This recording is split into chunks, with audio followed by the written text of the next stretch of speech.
del recién nacido y la termorregulación. Contiene algo de lo que nosotros ya hemos hablado el día jueves, ¿no? De lo que es examen físico, la clasificación del recién nacido, ¿ya? Y otras cosas más que tenemos que tener en cuenta al momento de la atención del recién nacido. Este tema también es muy importante porque ustedes cuando se vayan al centro o comiencen a trabajar en una clínica, a veces se da un parto y quienes reciben al bebé son ustedes, ¿ya? Y hay momentos en que ni siquiera la enfermera te puede ayudar y lo tienes que hacer todo, incluyendo colocar la vitamina K, hacer la profilaxis ocular, cortar el cordón, ¿no? Y por supuesto clasificar a tu recién nacido, porque ese va a ser tu primer diagnóstico, ¿cierto? ¿Ya? Entonces iniciamos.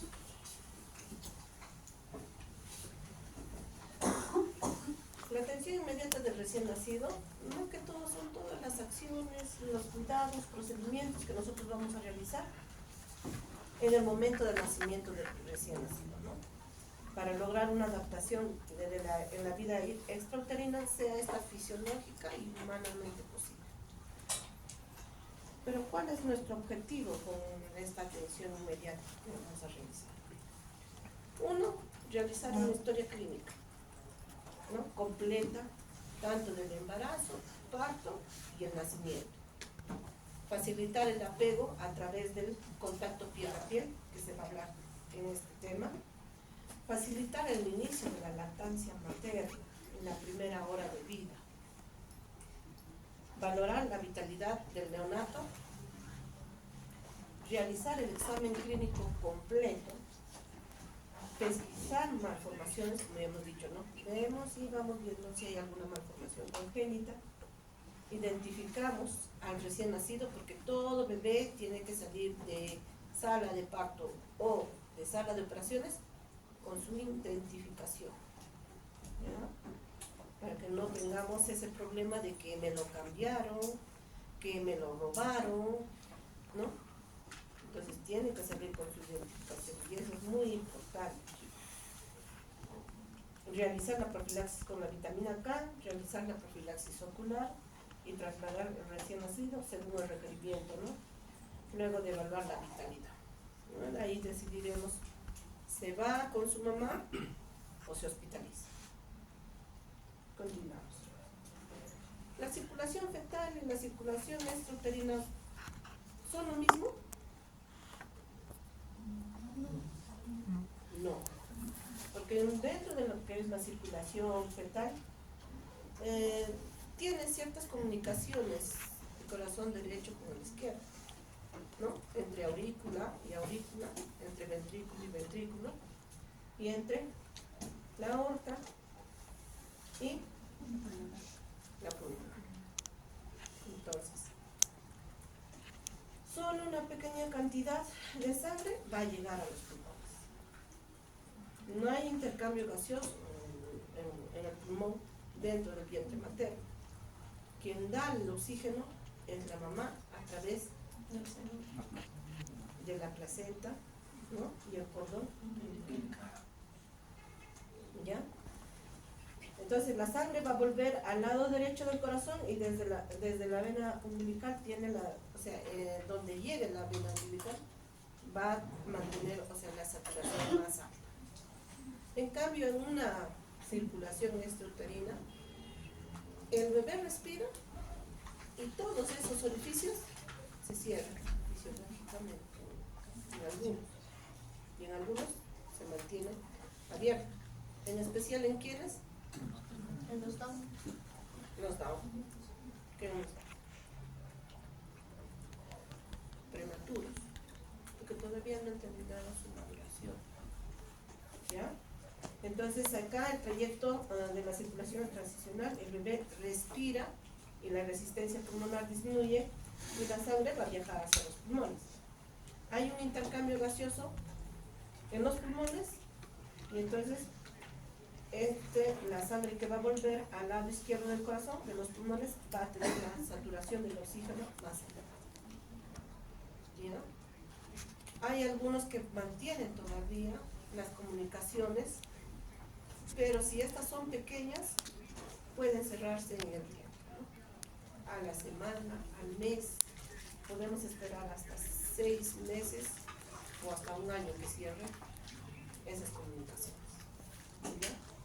Pero si son pequeñas, si son más de 5 milímetros, eso tenemos que ya mandarlo a un cardiólogo pediatra para que puedan pensar en cerrarlo, ¿no? ¿Ya? Y alguna malformación del corazón más aún. Seguimos. Dentro del vientre materno ya hemos dicho que no hay intercambio gaseoso. Entonces, ¿cómo se encuentran los alvéolos? Llenos de líquido pulmonar. Nace el bebé, hace la primera respiración y el aire hace que en los alvéolos se absorba ese líquido. Siguen las siguientes respiraciones y igual, ¿no? Va haciendo de que ese líquido se reabsorba completamente. O si no, también lo elimina. Por eso hay bebés que cuando nacen, al momento que tú le estás haciendo la estimulación y todo, sale una gran cantidad de líquido, ¿ya? Y es ahí donde lo elimina. Lo otro que debemos tener en cuenta también son los factores de riesgo, ¿no? Tantos perinatales, maternos o durante. Va a depender bastante para que ustedes tomen las decisiones al momento que van a atender al recién nacido. Porque ustedes van y tienen que saber qué factores tienen para poder decidir, ya, este paciente va a tener alguna complicación y puede tener necesidad de una reanimación cardiopulmonar. Entonces, si va a tener una reanimación cardiopulmonar, entonces tengo que preparar a mi equipo. Si no hay ninguna complicación, no tiene ningún factor de riesgo, uno solo puede atender fácilmente si tiene conocimiento sobre RCP y ventilación a presión positiva. Pero si tiene varios factores de riesgo, mínimo tendrán que tener dos personas que estén preparados en RCP, ¿no? Y lo más completo sería, ¿cuántos? ¿Sabe? ¿Cuántas personas deberían? 4. ¿Ya? 4 personas. Entonces, dentro de los factores de riesgo perinatal y maternos están pues la edad gestacional menor de 36 semanas, la edad gestacional mayor de 41 semanas, la preeclampsia, la eclampsia, el gel, la hipertensión materna, los embarazos múltiples, oligodramias, hidropesía fetal, macrosomía fetal, el RCU, las malformaciones congénitas, ¿no? Y dentro del riesgo durante el parto, que el parto sea por cesárea de emergencia, ¿no? A veces llega y la mamá está convulsionando, inmediatamente entra. Y a veces no tienen conocimiento de si tuvo controles, no tuvo controles, si tenía sus exámenes de laboratorio o no. Entonces, es un factor de riesgo. Los partos asistidos, que gracias a Dios ahora, o sea, últimamente ya no utilizan los forceps y las ventosas, que causaban bastantes complicaciones también, ¿no? Traumas obstétricos más que todo. La presentación en nalgas, o las presentaciones anormales, ¿no? Patrón de frecuencia cardíaca fetal categoría 2, 3, anestesia general, como ya nos había dicho, ¿no? Anteriormente, que a veces entra la mamá y se le ocurre al anestesiólogo, no, tiene que ser con anestesia general. Y entra el residente más lenteja, entonces saca con toda la lentitud y hasta eso ya pasó la anestesia al bebé. Terapia materna con magnesio, el desprendimiento prematuro de placenta, las hemorragias durante el parto, la coriomionitis, administración de narcóticos en la madre, las distocias de hombro, el líquido meconiano espeso más que todo, ¿no? Y el cordón umbilical prolapsado. A veces vienen así, ¿no? Con el cordón prolapsado, o con una mano fuera, o un piecito fuera, y ya tiene una presentación. Entonces, en esos casos, se tiene que actuar rápido. Entonces, nosotros debemos preparar los recursos y equipos para la recepción del recién nacido, ¿no? Y una de las mnemotecnias es el acabó, ¿no? Y los conceptos asociados a cada letra es más que todo. A, anamnesis. C, calor. A, aspiración. B, ventilación o vía aérea alternativa. O, oxígeno. D, drogas. Y E, extras. Y iniciamos con lo que es la anamnesis, ¿no? Y se inicia primero con qué preguntas deberíamos realizar antes de atender a cada parto.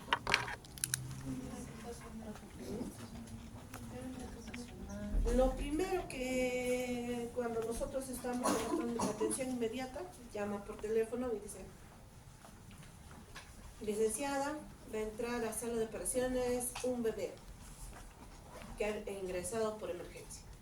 Entonces, ¿qué debe preguntar? ¿La enfermera o si no el médico? Las 4 preguntas principales, ¿no? Y eso está en el RCP también, es parte del RCP. ¿Ya? Entonces, ¿qué va a preguntar? ¿Cuál es la edad gestacional esperada? ¿El líquido amniótico es claro? ¿Tiene algún factor de riesgo? ¿Y cuál es nuestro plan de manejo del cordón umbilical? ¿No? Entonces, en esta pregunta, la última, en cuál es nuestro plan de manejo del cordón umbilical, ya va diciendo, ¿no? Si el bebé nace vigoroso, corte de cordón, tardío. Pero si el bebé nace con alguna complicación, nace planchado, no llora por momento de nacer, Inmediato. ¿Ya?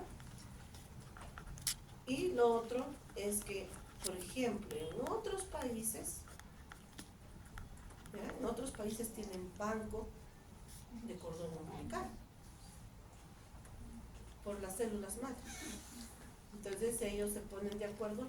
No, sí, nace el bebé, pero por favor, el cordón umbilical va a banco. ¿Ya? Para eso también. Y debemos tenerlo en cuenta bien esto, porque el que recibe esta información tiene que comunicar a su equipo para preparar a su equipo. ¿Ya? No es que a ti te dijo y después, ya, que vean los demás, ya, va a haber una cesárea, ya. ¿Pero para qué nos sirve esto? Para nosotros preparar posibles complicaciones, o si ese bebé posiblemente va a recibir un RCP. Entonces, tenemos que preparar a nuestro equipo. La siguiente cosa que vamos a hacer en la anamnesis es: ¿qué personal debe estar presente en el parto? Como ya les había adelantado, ¿no? Cada parto debe ser atendido por una persona calificada, ¿no? Que sea experto en los primeros pasos de atención del recién nacido y lo que es ventilación o presión positiva, y cuya única responsabilidad sea la atención del recién nacido, siempre y cuando sea un parto con bajas probabilidades de requerir una reanimación. Si no, ¿cuántos deberían ir como mínimo? 2. ¿Ya? Pasando a la siguiente, en lo que es calor. De acuerdo a la norma técnica del MINSA, nosotros debemos asegurar más que todo un ambiente térmico neutro, ¿no? En la sala de atención neonatal, y que debe ser de 26 grados centígrados. La temperatura de la sala debe mantenerse estable en las 24 horas del día y en las diferentes estaciones del año.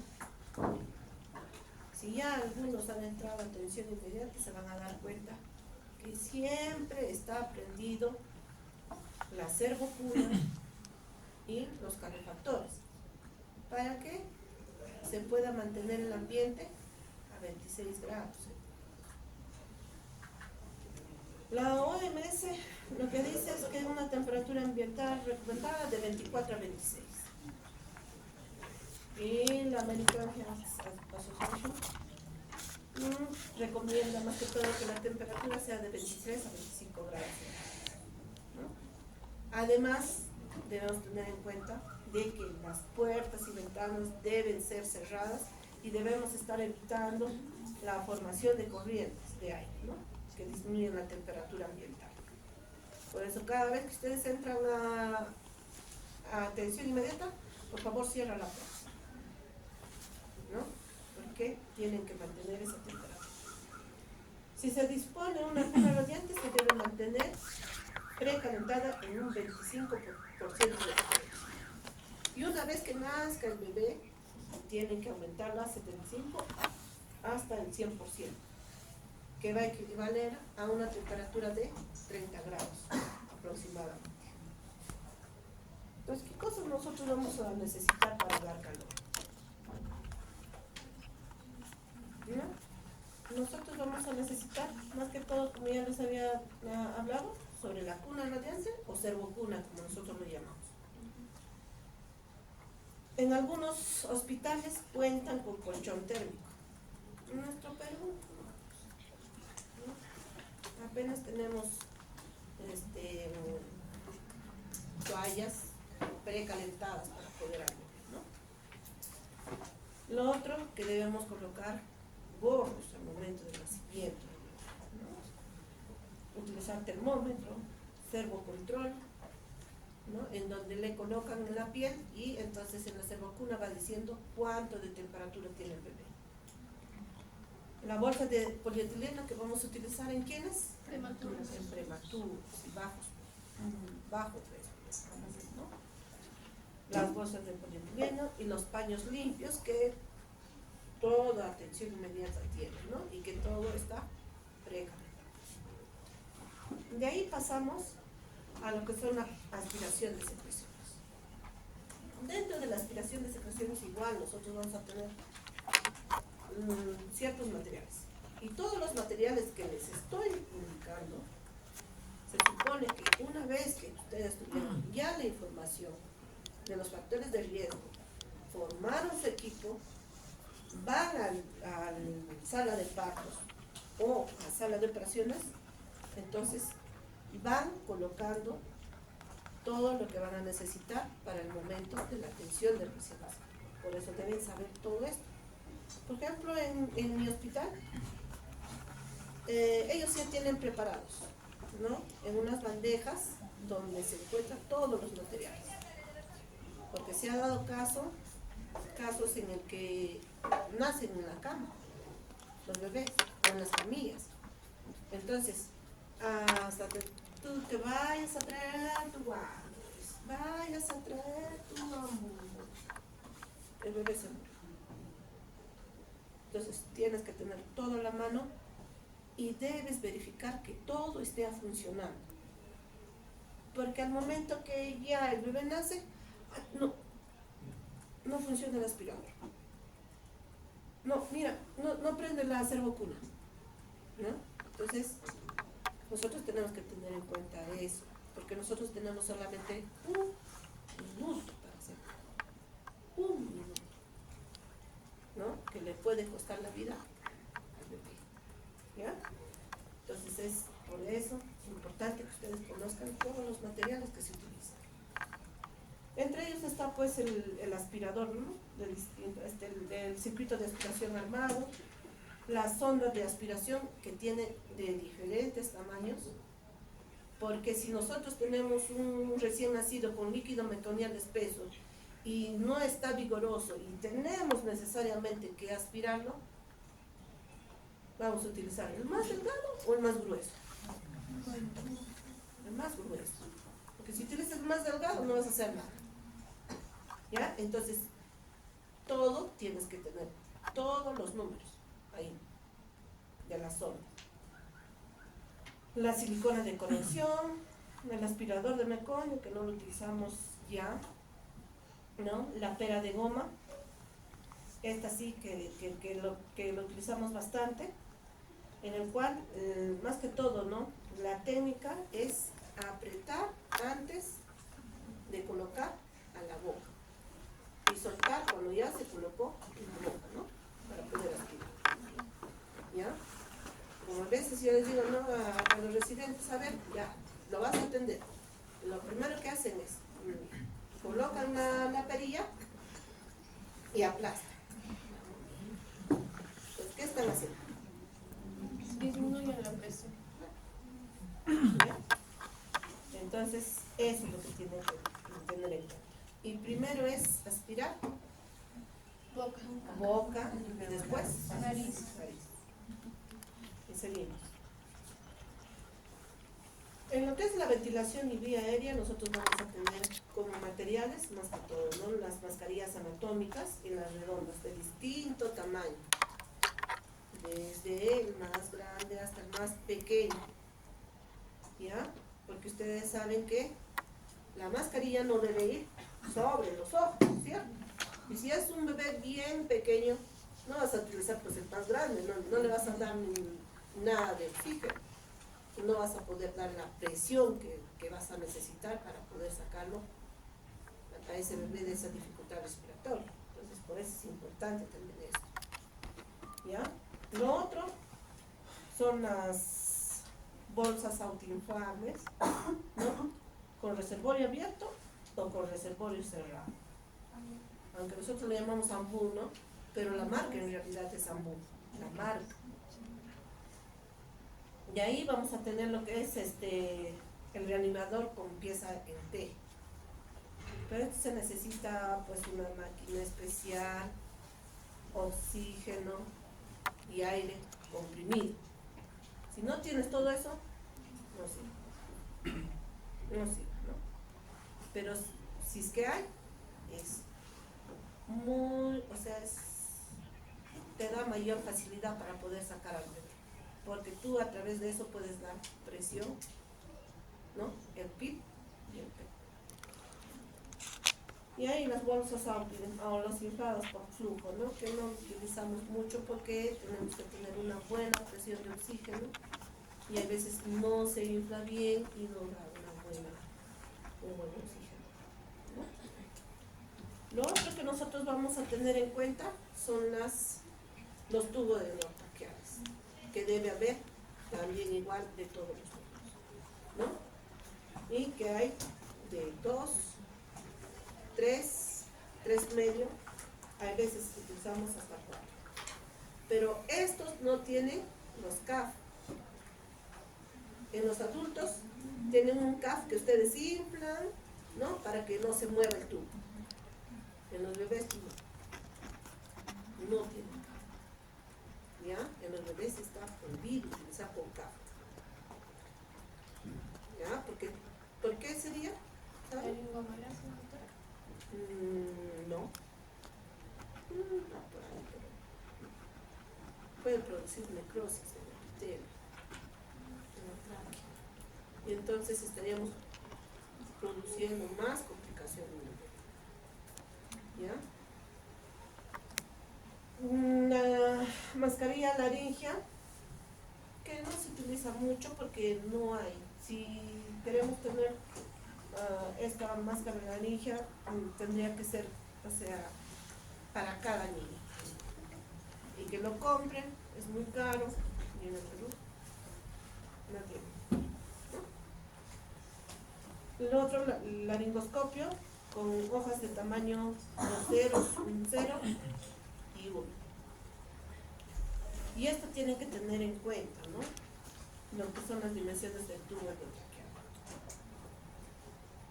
¿Ya? Porque cuando, como les digo, si ustedes van en una clínica y tienen que intubar, tienen que tener en cuenta qué tamaño le van a dar de acuerdo a la edad gestacional o al peso que tienen.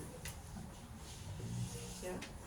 Entonces, si es menos de 1000 gramos o menos de 28 semanas, utilizarán el 2.5 milímetros del tubo. Si es de 1000 a 2000 o de 28 a 34 semanas, utilizarán el de 3 milímetros. Y si es de 2000 o mayor de 34 semanas, entonces se utilizará el 3.5 milímetros. Y las hojas del laringoscopio rectas, no las curva. ¿Sabe por qué no las curva? ¿Sabe alguien?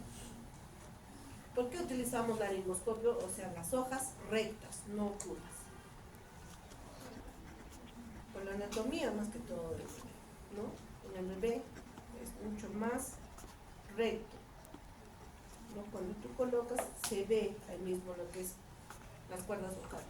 Pero en un adulto no, tiene que ser mucha hiperextensión y encima tiene que ser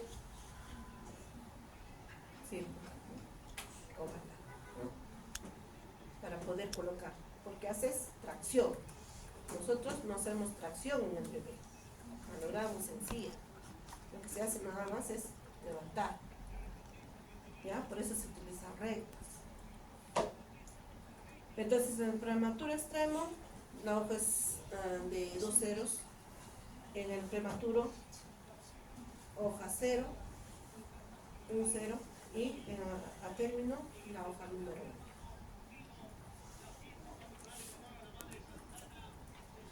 1. Ese es el pan de cada día de nosotros los que trabajamos en la UCI. Ya. Lo otro que vamos a necesitar es oxígeno. Y para eso tenemos que tener algunos insumos, ¿no? Como el mezclador o blender, que a través de esta maquinita podemos dar efectivamente el fío que nosotros nos proponemos a dar. Si es 30%, le da 30%. Si es 40%, le da 40%. Pero si le da directo, por ejemplo, del macroflujómetro, ¿cuánto de fío le estaría?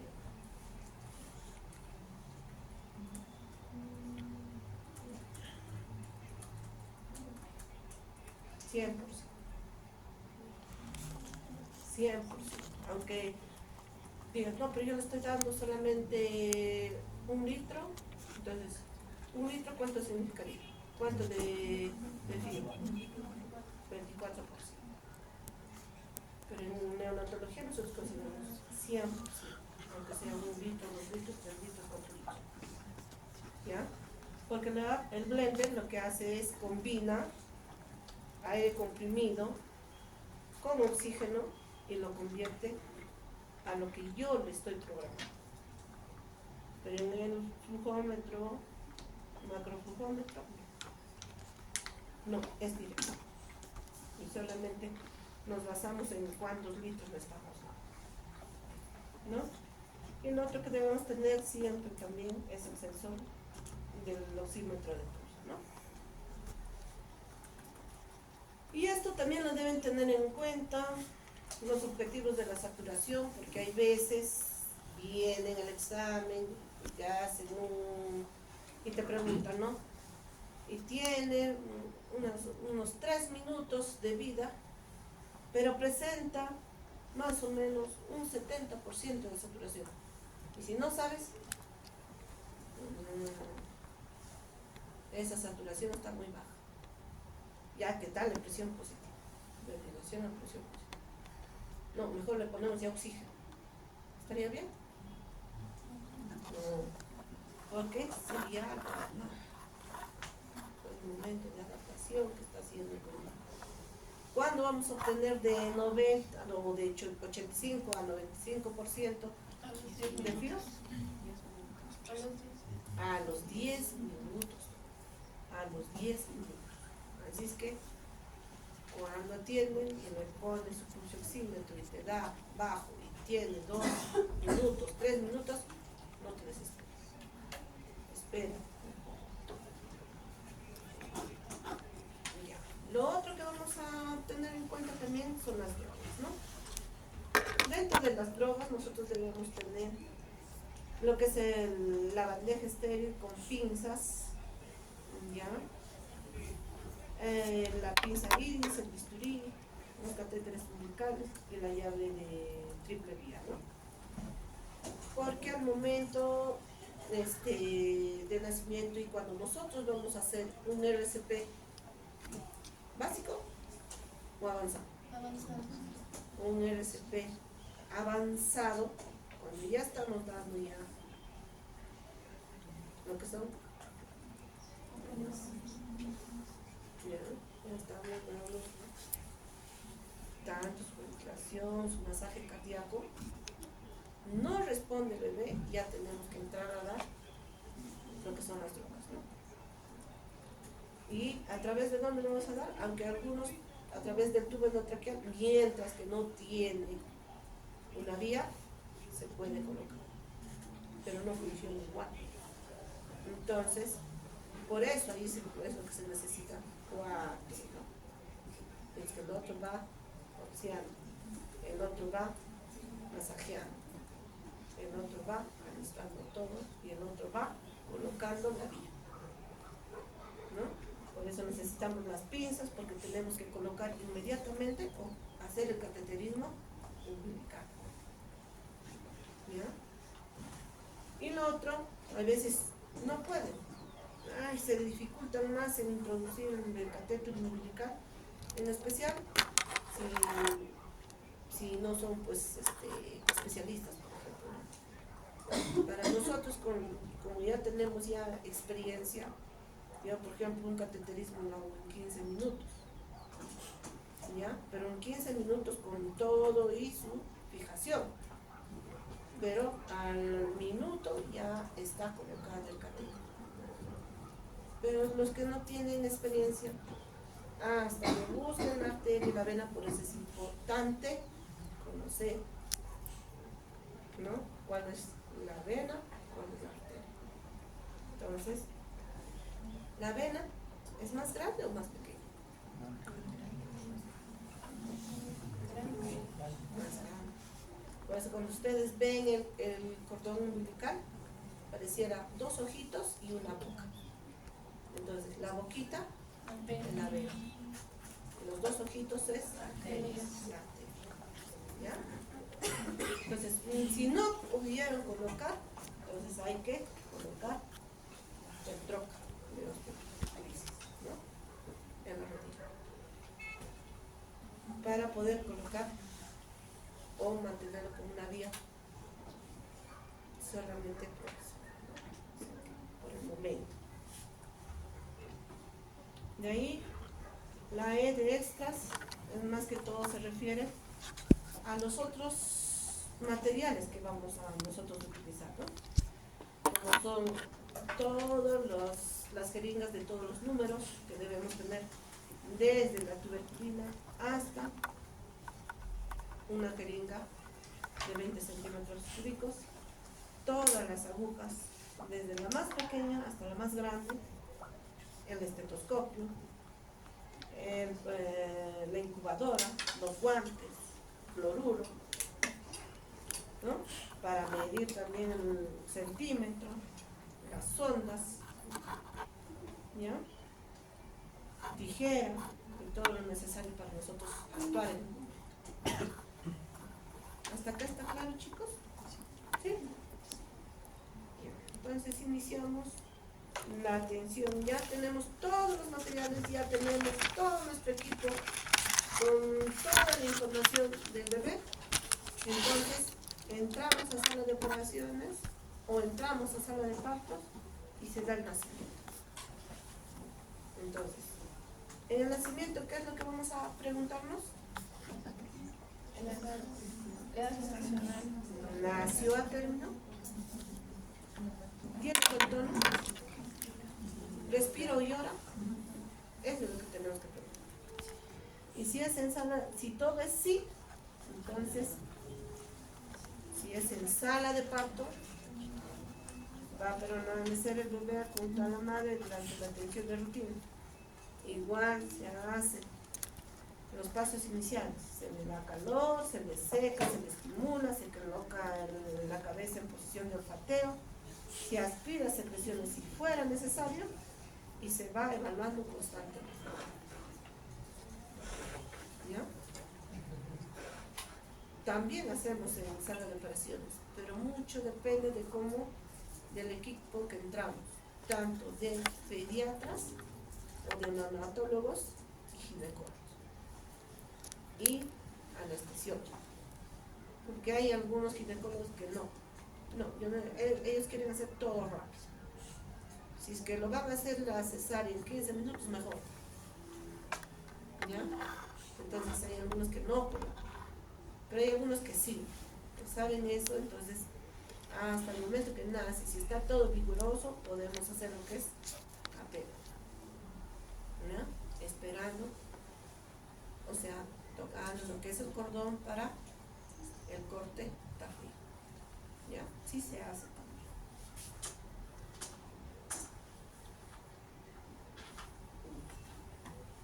Entonces, una vez que nació el bebé, como ya había dicho, se coloca sobre la madre, ¿no? Y esto aplica más que todo si la mamá y el bebé están en buen estado. Pero si la mamá está convulsionando, si la mamá ya, como ya lo sacó el bebé y se está quejando, y el anestesiólogo le coloca para que lo duerma, tampoco va a funcionar, ¿no? Por eso tienen que estar en buen estado. Y según las normas técnicas del MINSA, se recomienda realizarlo en no menor de 45 a 60 minutos. ¿Ya? Y esto lo que va a ayudar más que todo, uno, a la apego. Dos, a fortalecer el vínculo afectivo madre-niño. Va a facilitar la instalación temprana y el éxito de la lactancia materna, porque cuando se le coloca sobre la madre, se dirige al bebé como para que coja el pezón, ¿ya? E inicie su primera lactancia. Tranquiliza a la madre y al recién nacido, ayuda a estabilizar la frecuencia cardíaca y respiratoria del recién nacido, ayuda a mantener la temperatura del recién nacido porque la madre le otorga ese calor, ayuda a la adaptación metabólica y estabiliza las glicemias. Se dan casos en que presentan menos hipoglicemias los bebés que han tenido apego, ¿ya? Reduce el llanto, el estrés y el gasto energético del recién nacido. Pero ¿qué pasa si se da el nacimiento? Ya preguntaron si la gestación es a término, tiene buen tono muscular, si respira o está llorando, y te dicen no presenta nada de eso. Entonces, ¿qué debes hacer? Llevarlo a la servofuna, ¿no? El corte precoz, llevarlo a la servofuna. Y como todo está caliente, todo se tiene que recibir caliente. Primero calentar, secamos, estimulamos, posicionamos al recién nacido, aspiramos secreciones si es que necesitamos, ¿no? Y después, dependiendo de cómo ya sale el bebé, seguimos, ¿no? Los pasos, ¿no? Si vemos la frecuencia cardíaca, si es mayor de 100, excelente, nos tranquilizamos. Y se hace el corte del cordón umbilical, le colocan su vitamina y tal. Pero si no, seguimos actuando, ¿no? Ventilación a presión positiva, si va a necesitar masajes, si va a necesitar solamente oxígeno, flujo libre puede ser, ¿ya?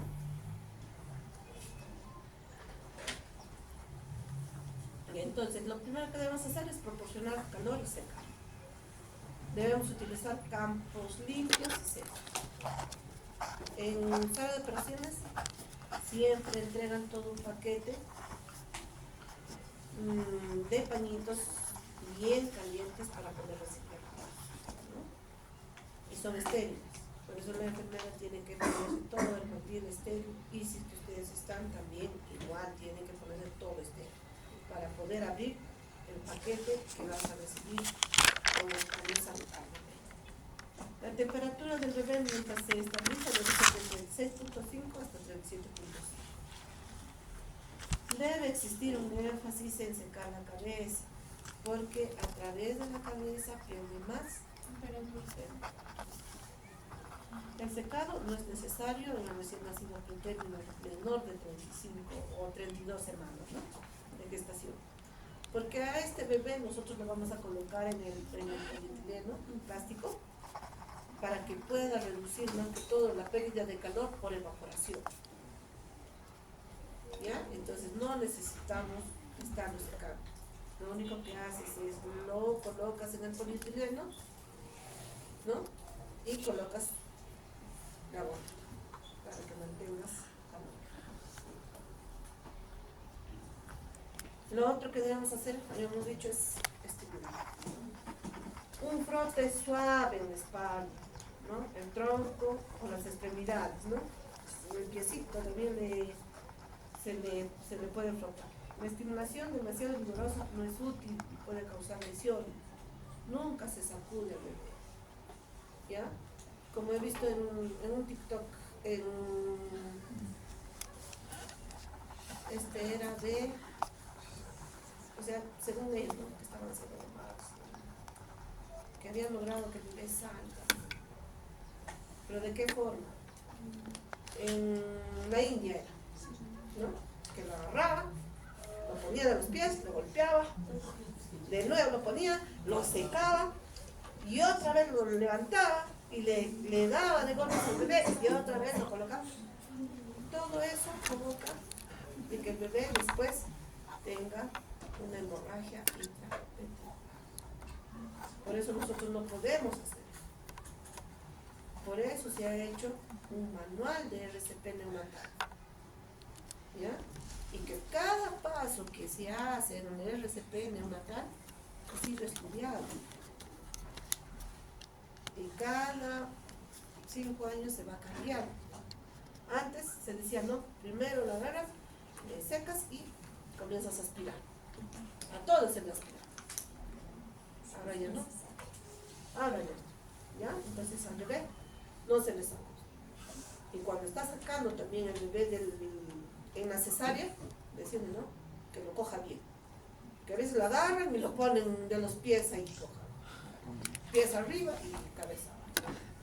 Entonces, nosotros al menos no permitimos esas cosas. No. Ya saben, ¿no?, los ginecólogos. Porque tenemos más complicaciones. La posición de olfateo. Acá vemos 3 tipos de posición, ¿no?, en el cual la hiperextensión del cuello es correcto. No es correcto. ¿Ya? En el dibujo en la B es el correcto, ¿no?, la posición de olfateo. Ni muy hiperextendido, ni muy flexionado. Y la C es un bebé que está ya muy flexionado. ¿Ya? Entonces, cuando está muy flexionado, no puede respirar. Y cuando está muy hiperextendido, igual, no puede respirar. Entonces, tienen que tener cuidado con eso. ¿Ya? El otro es la aspiración de secreciones que vemos, ¿no? No es una rutina en bebés que nacen vigorosos. En bebés que nacen bien, no se necesita aspirar. Ya habíamos dicho, se puede usar una perilla de goma o un catéter de succión a una presión de 80 a 100 milímetros de mercurio.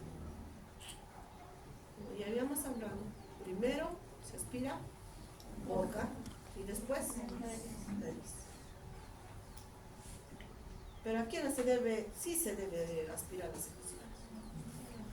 El bebé que no respira, el bebé que está jadeando, un bebé que tiene un tono muscular pobre, si las secreciones obstruyen la vía aérea, porque a veces está en contra, ¿no?, especialmente los bebés que nacen con líquido muy comido espeso, a veces no tienen en la boca, ¿no? O si vas a dar ventilación a presión positiva, ahí tienes que aspirar. Pero hay que tener cuidado al momento de aspirar, en especial con la perilla.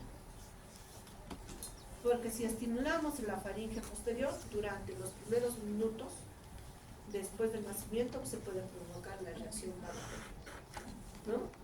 Y se puede provocar bradicardia o hambre. Entonces, eso debemos, porque para sacarlo después de la reacción que sea vagal que se produce, es más difícil, ¿no? A veces hay que estar intubando todo. Anteriormente, ¿qué decían cuando nacía un bebé con líquido meconial espeso? Aspíralo, agarra tu laringoscopio y lo aspiras, metes la sonda, aunque sea hasta la tráquea, pero aspiras bien. ¿Cierto? Eso es lo que se dice. Ahora no. ¿Ya? No se recomienda la aspiración endotraqueal como rutina para lactantes que son vigorosos o no vigorosos también, pero con líquido meconial unido con meconio. La aspiración endotraqueal se realiza solo si se sospecha que hay una obstrucción de la vía aérea. Pero se dice, ¿no? Tú aspiras lo que es boca, nada más, boca, nariz, pero tú ves, no reacciona, igual das ventilación a presión positiva. ¿Ya? Igual das ventilación a presión positiva. El meconio se irá a tus pulmones, después se absorberá. Pero la cosa es que reacciona. ¿Ya? Entonces ya no está indicado la aspiración, ¿no? Con tubo, colocando el laringoscopio y todo lo demás. ¿Ya?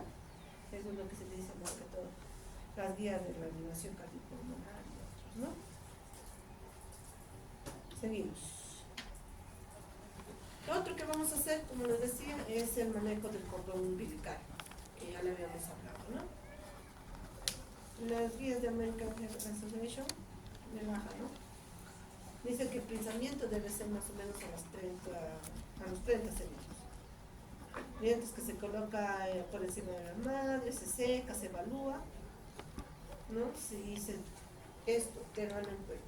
Se desaconseja el ordeño del cordón umbilical en bebés menores de 28 semanas. ¿Y tienen idea por qué? Porque antes lo que hacían es, nacía el bebé, agarraban y lo ordeñaban el cordón umbilical. Pero ¿por qué ahora no se hace, en especial en los menores de 28? Porque esa presión que tú haces al ordeñar puede provocar una hemorragia intracraniana. Por eso es lo que no se debe.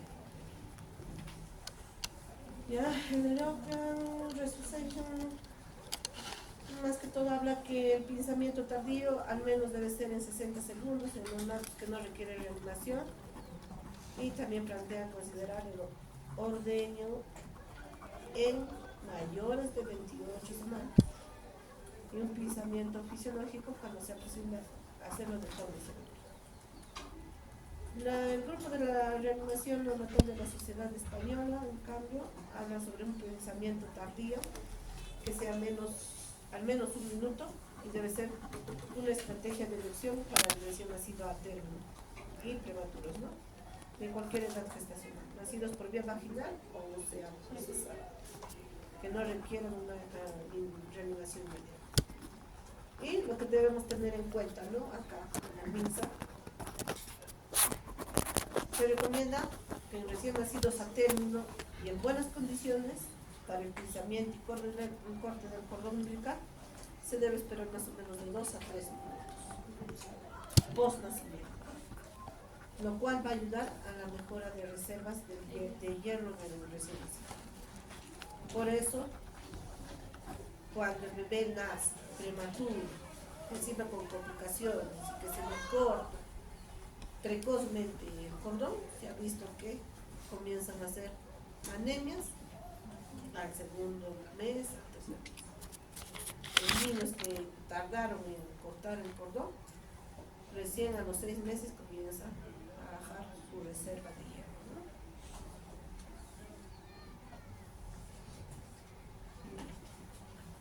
Entonces, ¿pero qué criterios nosotros debemos tener para hacer un pinzamiento inmediato del cordón umbilical? Si son maternos, más que todo nosotros vamos a ver si requiere alguna asistencia inmediata la mamá, ¿no? Postparto. Sí, inestabilidad hemodinámica, crisis hipertensiva, crisis alguna de miastenia gravis, mamás que están convulsionando, ¿no? Una circulación placentaria no conservada, si es una placenta previa total, un desprendimiento prematuro de placenta, ablución del cordón, si es un RSI con Doppler alterado, la presentación fetal también con vuelta de cordón ajustado al cuello, ¿no? Eso también nos permite que de una vez lo utilice. Madre con anestesia general, como lo hemos hablado. Y en el caso de los critérios fetales, más que todas las anomalías, ¿no? Las hernias diafragmáticas, gastrosquisis o calocene, anomalías fetales graves como el hidropsis fetal, partos gemelares, porque el primero a veces nace vigoroso, pero el segundo casi siempre requiere que se le haga reanimación, ¿ya? Más aún si son pequeños. Gemelos con placenta monocaurial, nacimiento de recién nacido con necesidad de reanimación inmediata, la eritroblastosis fetal con incompatibilidad de RH, eso también inmediatamente se debe cortar para que no haya paso de anticuerpos maternos anti-RH, ¿no? Y la asfixia perinatal. Seguimos. Como les decía, ¿no? Identificar al recién nacido es muy importante. Con esto se evitan bastante lo que son los cesáreos. ¿Ya? Porque hay veces tenemos nacimientos en sala de partos que son en el momento 2, ¿no? Y que ellos pueden creer que los hayan cambiado, porque a veces la mamá dice, no, a mí me han dicho que mi bebé iba a ser varón, ¿y por qué es mujer? O si es que tiene alguna malformación, en ningún momento me han dicho que tenía una malformación, no lo habrán cambiado, ¿no? Y los robos que ha habido, robos de bebés también, ¿no? Hay que tener bastante cuidado. Entonces, lo que hacen más que todo las enfermeras, colocan su brazalete plástico, ponen los apellidos completos, la fecha, la hora y el sexo del recién nacido, ¿no? Y la identificación del recién nacido deberá realizarse en presencia de la madre antes de salir a sala de partos. Y realizar la impresión plantar del recién nacido e impresión digital de la madre en la ficha del recién nacido. ¿Ya? ¿Y en qué mano se pone la identificación? ¿En la derecha, en la izquierda? Izquierda. ¿Y por qué no en la derecha? En la derecha pone la por el pulso simétrico. Sí. El pulsosímetro, ¿no? Que nosotros vamos a colocar para ver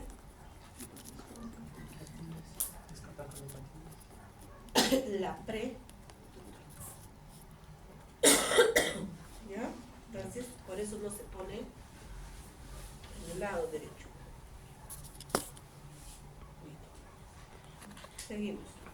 De ahí viene el examen físico del recién nacido, que ya lo hemos hablado, ¿no? Que es un examen cefalocaudal y que debemos en el momento, en el primer examen que nosotros realicemos, para descartar malformaciones congénitas, más que todo que puedan comprometer la adecuada adaptación de la vida extrauterina, ¿no?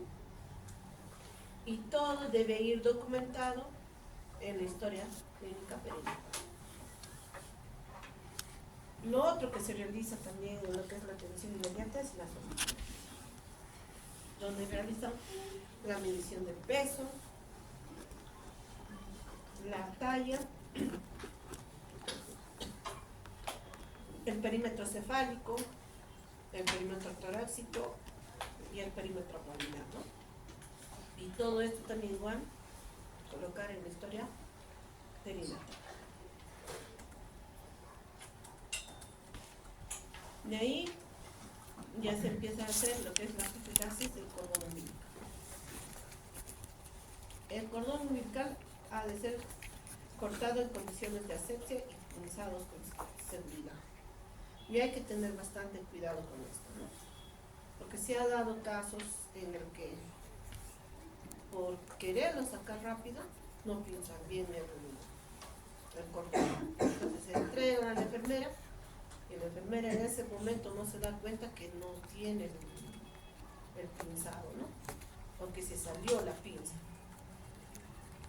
Porque generalmente en los hospitales, que es del Ministerio de la Salud, las pinzas son viejas y a veces no pinzan bien, ¿no? Entonces lo traen y para ver, pues, todo lleno de sangre. Entonces hay que tener bastante. ¿Ya? Los antisépticos habituales empleados es el alcohol al 70% y la clorexidina del 4%. La mejor, la clorexidina del 4%. Pero generalmente, o sea, el MINSA sí recomienda el alcohol al 70%, ¿no? Y se cubre con gas estéril. ¿Y a cuántos centímetros nosotros cortamos o colocamos el clavo?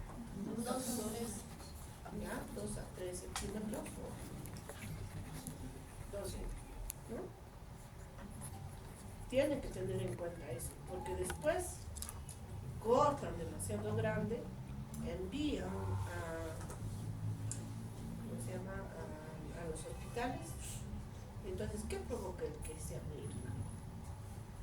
Uno, que no pueden traccionar. Dos, hay mayor riesgo de hernia. Por eso no se debe cortar ni muy corto ni muy largo.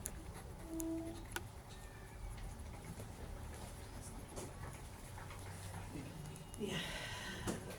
Profilaxis de la enfermedad hemorrágica del recién nacido.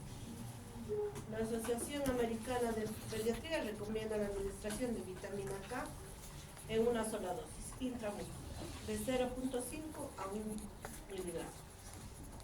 La Sociedad Pediatría Canadiense recomienda la dosis única de vitamina K al nacimiento de 0.5 para niños con peso menor de 1500, ¿no? Y de 1 miligramo para niños con peso mayor de 1500.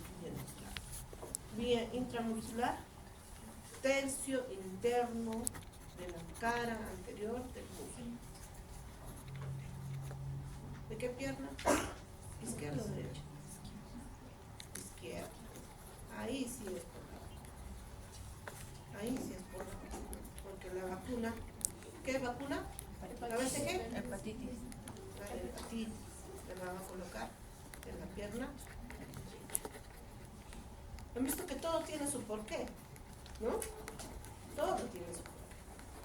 Pues, cosa que ustedes deben saber, porque cuando tengan alumnos, cuando tengan a cargo personal y tengan que capacitarlos, tienen que capacitarlos bien y no cometen todos los errores o los horrores. ¿No? Entonces tienen que saber todo.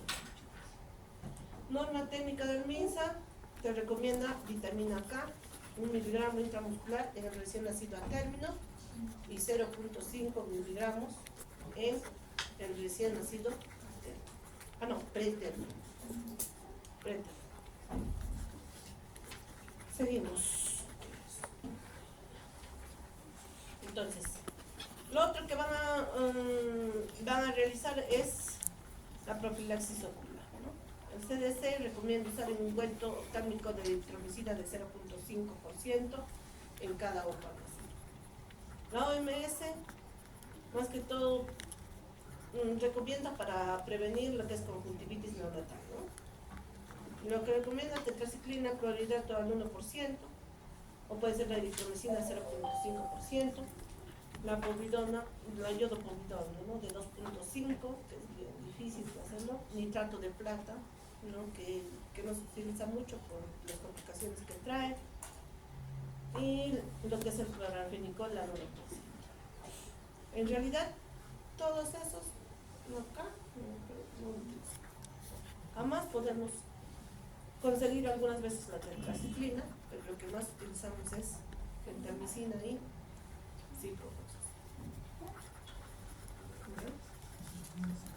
Y la norma técnica del MISA recomienda gotas oftálmicas con antibióticos como la eritromicina, tetraciclina, gentamicina, sulfacetamina sódica, ¿ya? Y así cosas. Y en todo se pone, sea cesárea, sea parto normal. ¿En quiénes se pone?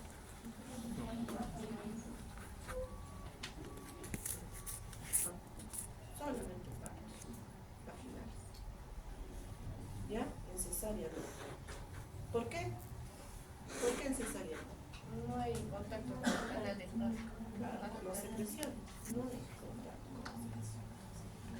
Y lo otro es que la norma técnica del MISA dice que no se debe realizar en realidad el paso de estarle colocando las sondas para ver permeabilidad de coanas, ¿no? De anito, al menos que tenga alguna sospecha de malformación congénita, ¿no? O patológica. Ya lo hemos hablado, ya el taque de valoración de AGA también se realiza en lo que es atención inmediata. Ya creo que ya quedó claro, ¿sí?, sobre esto. Lo otro es la evaluación de la edad gestacional, por eso les decía, ¿no? El bebé nace, la enfermera va pesando, tallando y va diciendo la puntuación de cuánto tiene el bebé para sacar la edad gestacional y nosotros poder clasificar, ¿no? Pero que hay un estudio más que todo en el cual dice que la mejor edad gestacional que nosotros podemos calcular es basada a parámetros obstétricos y solo en algunas circunstancias no tiene alguna certeza, ¿no? Pero tras más de 60 años se sabe hoy en día que es mejor un parámetro obstétrico de valoración de edad gestacional, es el ultrasonido, pero del primer trimestre, pero uno bien hecho. Ya hemos hablado ya lo que es test de Capurro. ¿Desde qué edad podemos hacerlo? 29. ¿Ya? No se olviden. Es la puntuación más 204 entre 100. Y eso nos va a servir también para nuestra clasificación, ¿no? Ya lo hemos hablado, la clasificación de acuerdo a la función de edad gestacional y los percentiles, ¿no? Cuando es adecuado, cuando es pequeño, cuando es grande para edad gestacional. ¿Cierto? Está claro, ¿no? Y la otra clasificación que es en base a la edad gestacional, donde recién nacido pretérmino, menor de 37 semanas, recién nacido término de 37 semanas a 41 semanas, y recién nacido posttérmino, más de 40. La otra clasificación en base a lo que es peso, ¿no? No se olviden de eso, ¿ya? Macrosomía mayor de 4 meses. Bajo peso al nacer, menor de 2 kilos. Muy bajo peso al nacer, menos de 1.000. Menos. Extremadamente bajo peso al nacer, menos. ¿Está bien? Recién nacido, mujer de 34 semanas, con 1.800 gramos, y que está en un percentil debajo del percentil 10. ¿Cuál sería su clasificación? Fuerte, pues, chicos. Pero con miedo ya entre los dientes. ¿Qué sería?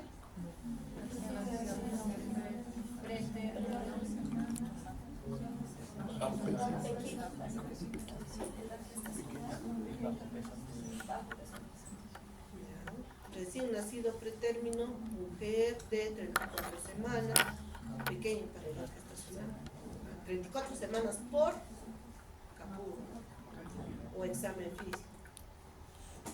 ¿Ya? Pequeño para edad gestacional, bajo peso. Ya quedó eso, ¿no?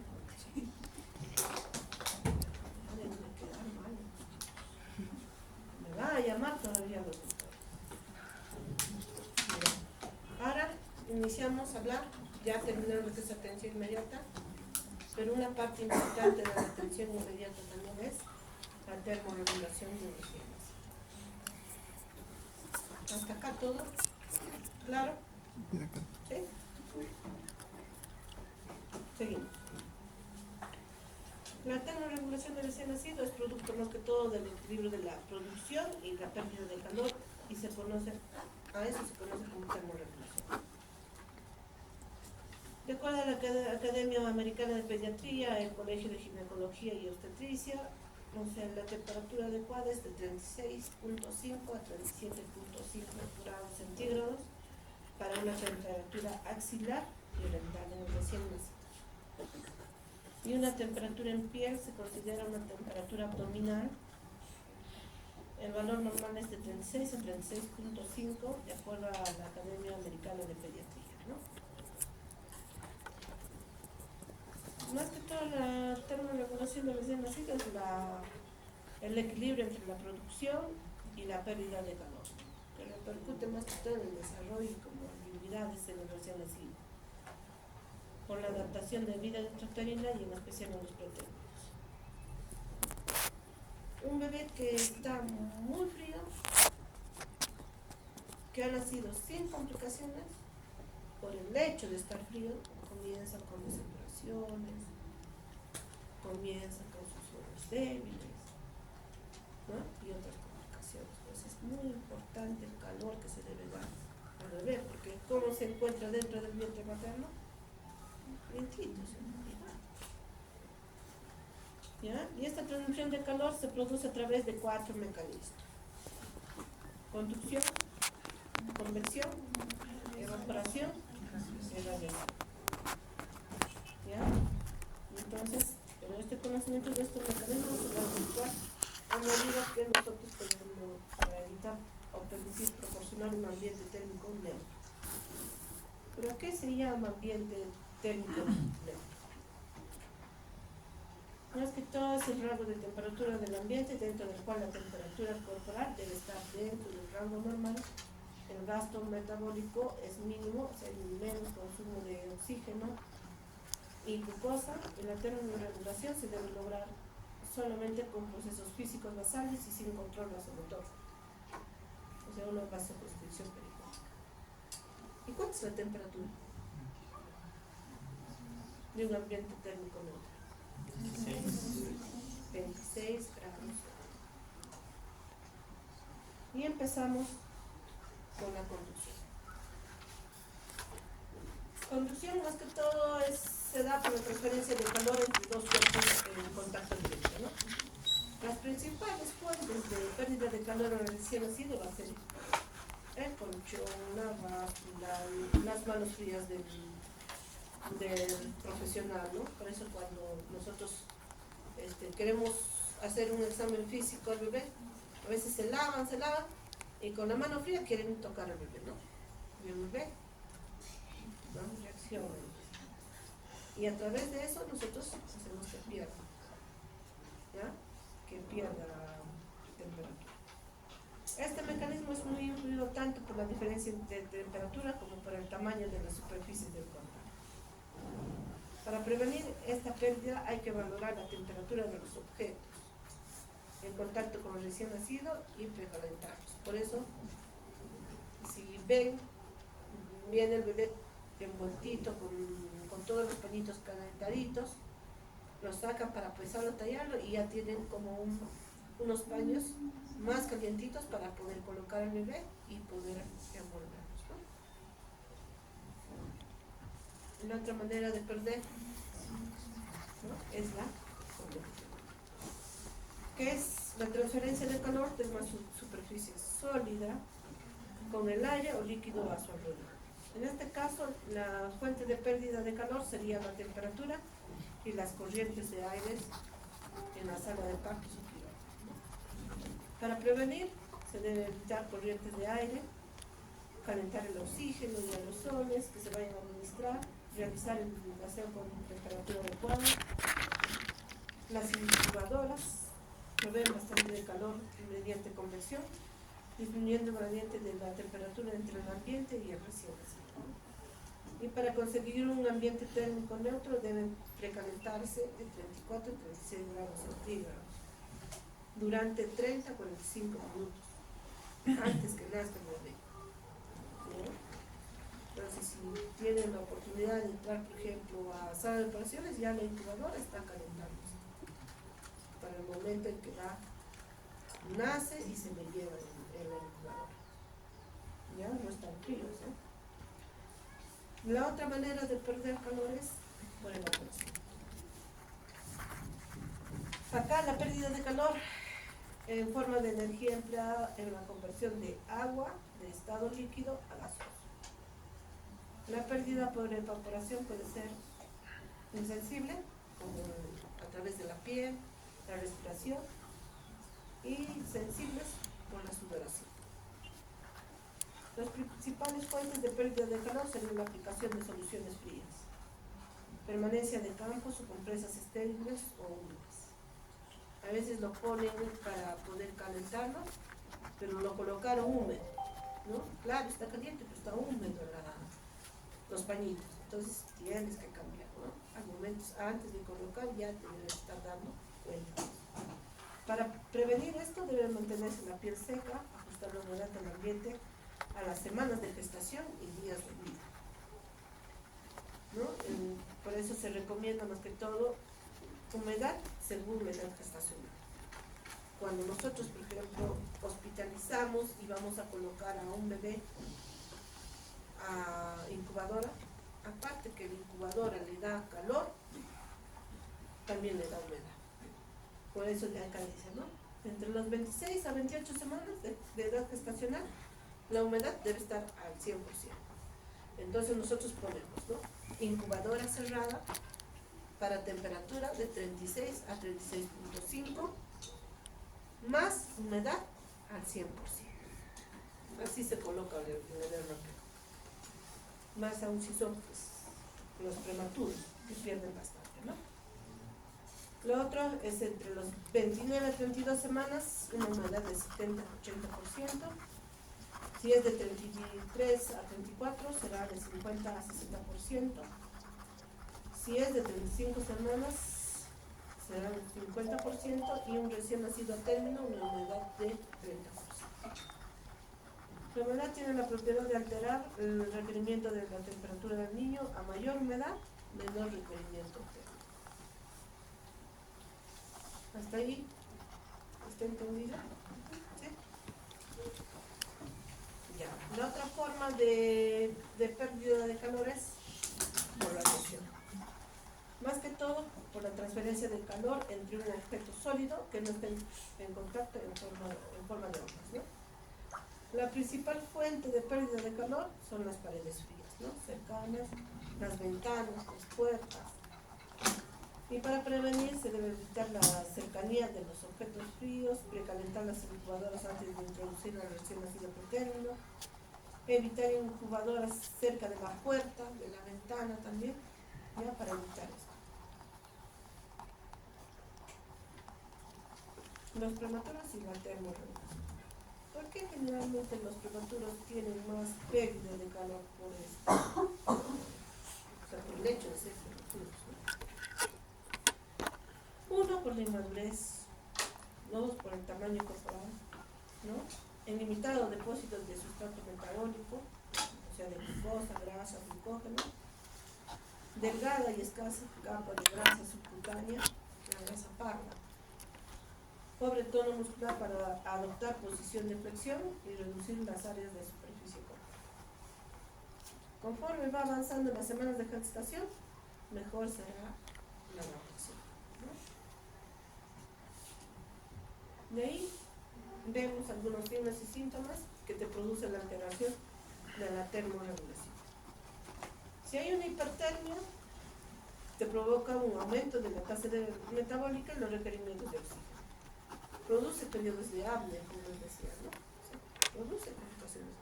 Tanto que lo sobrecalientes o tanto que lo mantengas frío, que entre en hipotermia, produce ciertas complicaciones. Vasodilatación con peligro de choque, taquimias, taquicardias, hipotensión, rubor, extremidades calientes, irritabilidad, alimentación irregular, letargia, hipotonía, posturas de extensión, llanto débil o ausente, produce lo que es la hipertermia, ¿no? En la hipotermia también igual hay un aumento de la tasa metabólica y los requerimientos de oxígeno, produce vasoconstricción, a comparación que el otro produce vasodilatación, ¿no?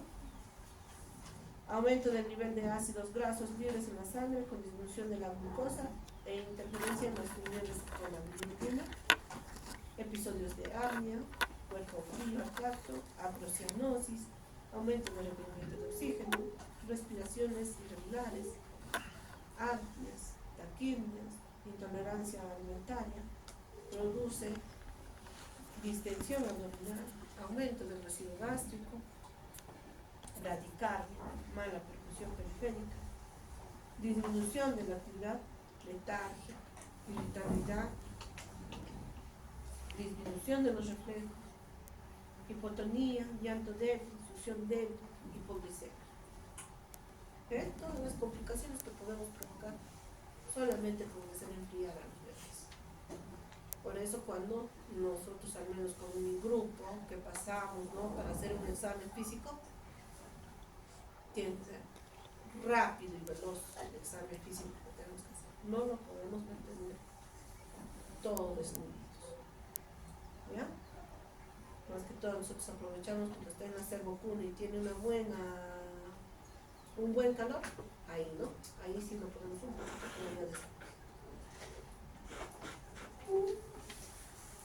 Clasificaciones en sala de partos, como ya lo habíamos hablado, ¿no? Que debe estar encendido la cuna de calor radiante, el colchón debe estar a 37 grados centígrados, se debe calentar la ropa, ¿no?, para que vaya a entrar en contacto con el recién nacido, en especial el pretérmino, evitar puertas abiertas que produzcan aire, corrientes de aire, y la temperatura ambiental recomendada, ¿no?, según la norma técnica, es de 26 grados. Las intervenciones para evitar la pérdida de calor y aportar calor se debe aplicar lo más precoz posible, hasta los 10 minutos después del nacimiento. Y como les decía, ¿no?, se debe ir cambiando las sábanas, los paños mojados. Nace el bebé bien empapado, bien mojado, entonces nosotros secamos, en especial cabecita, y cambiamos el paño, ¿no? Levanta la enfermera, cambies el paño, de nuevo coloca, sigues secando, ¿no?, pero ya con otro pañito más caliente y que no esté tan mojado. Y para el momento en el que vamos a envolver, cambiamos a otro pañito, está bien caliente.